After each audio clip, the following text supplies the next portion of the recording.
Welcome to Wall Street Bar in the heart of Moscow. We'll bring you what you need to know on doing business in Russia and hopefully have a lot of fun along the way. Here's what's coming up. A trader takes on a grandmother as we give both $1,000 to bet on the markets. Barman Grigory conjures up a corporate cocktail to honour a breaking business story. And Moscow's most popular Indian restaurant tells us why Russians leave the table red in the face. But first, let's get the latest on the markets. I'm joined by Stephen Dashevsky, Head of Equities at UniCredit Securities. Stephen, what are the most important points we need to take from the last week of Russian trade?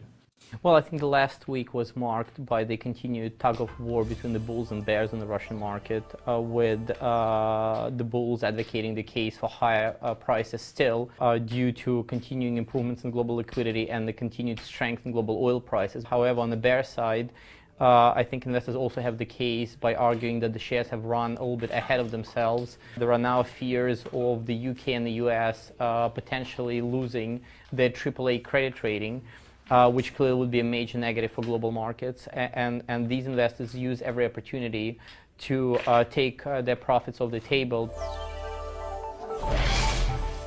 Stephen, now you've kindly agreed to invest 30,000 rubles, that's around $1,000, in 3 companies that you believe will outperform the others on the Russian market. Which 3 have you chosen and why? I probably would pick one natural resource stock, Lukoil, which is going to benefit from higher oil prices if they continue their ascent. At the same time, the stock is not very expensive. It trades at relatively low valuation multiples. The second pick would be MTS as the one of the leading Russian mobile operator. The market is expecting them to acquire Comstar, the fixed line subsidiary of Sistema. And I think this acquisition, if it happens, will be value accretive to MTS. It'll take place on terms which will be positive for MTS shareholders rather than Comstar shareholders. And finally, a little bit out of the left field, we really like Rostelecom preferred shares. There is the growing conviction that Rostelecom will be the basis on which the new national super fixed line operator will be created. A bit of an oddball choice to have in your portfolio for a little bit of extra performance. But is Stephen worth his salt? We gave $1,000 to pensioner Lyubov Nikolaevna to choose 3 companies she trusts. Gazprom, Sberbank, Sibirский цемент. Join us next time to find out if her picks beat the trader. Now let's take a look at the major stories happening in Russian business. Aeroflot's first quarter net profit jumps 23% despite slumping passenger numbers. East Europe's largest airline credits staff cuts and a switch to fuel-efficient Western planes. A company called Russian Mac offers identical Apple computer clones for a fraction of the price. Apple's eyeing legal action. But the story of the day is a bid by Russian automaker Gaz, which last month sold 5,000 cars. For Germany's Opel, April sells 100,000. Every week, top Wall Street barman Grigory prepares a cocktail based on a breaking event in Russian business. This week, Gaz's bid for Opel. Hi Grigory, what's your cocktail called?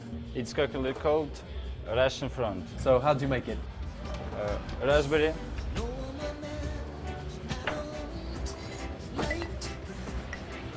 Russian vodka, German schnapps, syrup, fresh lemon juice, ice,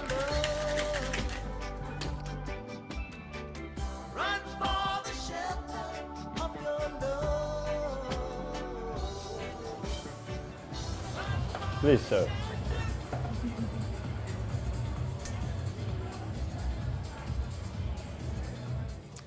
Sweet and sour at the same time.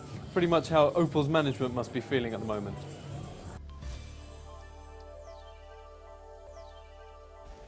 Many expats say Maharaja's the only restaurant with Western quality food and service in Moscow. Manager Shivendu Mishra told me how Russians react to the spices. They are read by face also, but they are eating that food. And next time they take the dish what he had first time. That is called vindaloo. It's very spicy dish, but they like it very much. Are your customers mostly Russians or expats who miss a good curry? Before it was the English and Indian people were coming, but nowadays 60 to 70% Russians are coming to our restaurants. Indian tourism is very getting popular.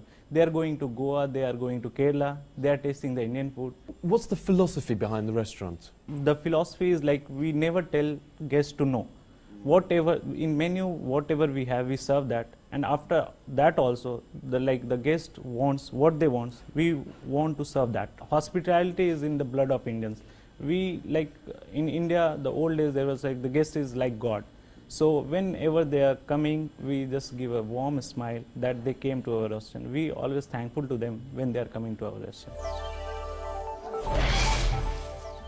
That's all for now. Join me next week to see how our $1,000 are doing, more special guests, and another corporate cocktail.